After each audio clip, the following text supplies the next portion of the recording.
안녕하세요. 여기는 캐나다 위니펙입니다.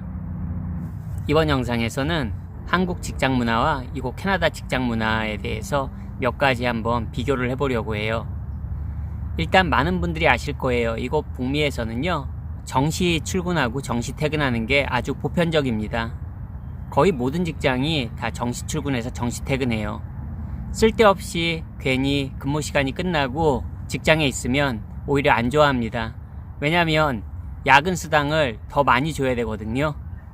그래서 정시 퇴근하는 게 당연한 겁니다. 특별한 경우가 아니고서는 야근을 하는 경우가 거의 없어요. 한국은 상사 눈치 보느라고 아직도 퇴근 시간에 자리 지키고 있는 경우가 적지 않을 거예요. 물론 한국도 많이 좋아지고 있다고 합니다. 하지만 이곳에서는 좋아지고 있는 게 아니라 그냥 당연한 거예요. 정시 출근하고 정시 퇴근하는 게 당연한 겁니다. 두 번째는 이제 시프트 워크를 하시는 분들이 계실 거예요. 오전 근무, 오후 근무, 저녁 근무. 그런 경우에 이제 스케줄을 받잖아요.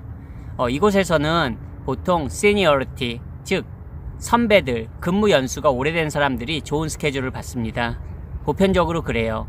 그리고 휴가에 있어서도 마찬가지예요. 휴가도 근무 연수가 높은 선배들이 먼저 우선권을 가져요. 선택할 수 있는. 하지만 한국과 가장 큰 차이점 중 하나는요, 이곳에서는 휴가를 자기가 원하는 때 언제든지 낼 수 있다는 거예요. 한국 같은 경우에 회사가 바빠요?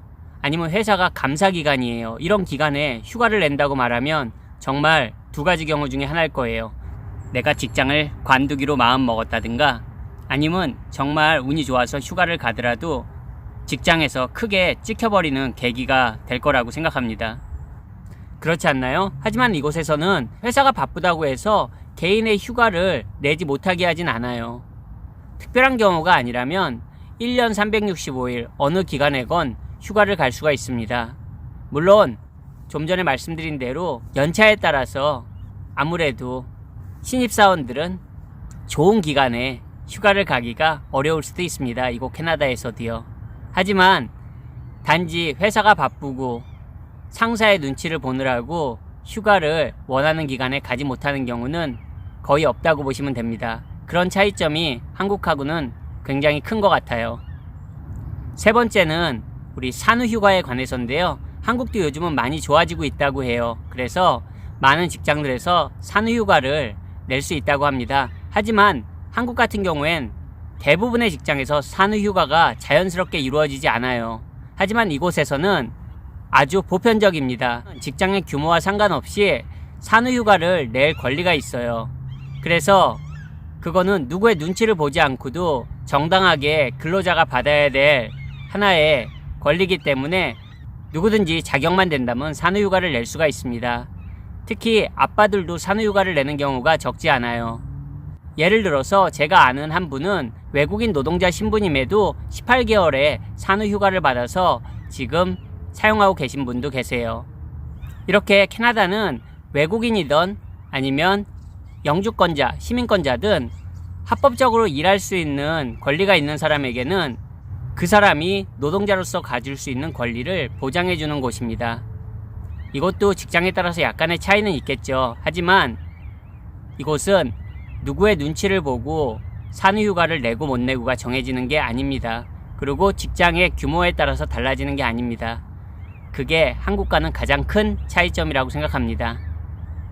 마지막으로 말씀드릴 부분은요, 이건 정말 한국과는 엄청난 차이가 있을 것 같아요. 한국에서는 감히 상상도 못할 일, 예를 들어서 자기의 애완동물이 아픕니다. 자기의 애완동물이 죽었어요. 그럴 때 한국에서 그 이유로 휴가 낼 수 있습니까? 아마 작은 직장이나 상사랑 아주 친한 관계가 아니라면 굉장히 어려울 거예요. 그 이야기를 꺼낸다는 자체가. 물론 이곳 캐나다도 자기의 애완동물이 아프다고, 자기의 애완동물이 죽었다고 해서 모두 다 데이오프를, 하루 휴무를 낼 수 있는 건 아니에요. 하지만 이곳에서는 그런 이야기가 꾸준히 이야기되고 있습니다. 심지어는 제가 오늘 들은 로컬 라디오 방송의 진행자는요, 자신의 개가 아파서 유력 정치인과의 인터뷰 스케줄을 취소했다고 합니다.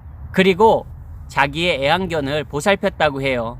그거를 방송에서 자연스럽게 얘기할 수 있는 사회가 이곳 캐나다 사회입니다. 적어도 모든 직장에서 그런 걸로 휴무를 내주고 사정을 봐주지는 않겠지만 정당하게 얘기해 볼 수 있는 나라예요. 그런 얘기했다고 해서 그 사람을 또라이 취급이나 이상한 사람으로 보지 않는 거, 그 자체만으로도 이곳 사회는 분명히 한국과는 큰 차이가 있다고 생각합니다. 예를 들어서 어떤 직장인이 자기의 애완동물이 아파서, 자기의 애완동물이 죽어서 너무 슬퍼서 하루 휴무를 낸다고 하면 한국에서는 정말 이상한 사람으로 취급받을 확률이 적지 않습니다. 제가 너무 오버해서 말하는 건지 모르겠지만 적어도 제가 경험해본 직장생활에서는 그렇습니다. 제가 경험해본 조직사회에서는 애완동물이 아프다고 휴무를 내거나 애완동물이 죽었다고 휴무를 낸다는 말 자체를 꺼내기가 굉장히 불편한 환경이었습니다.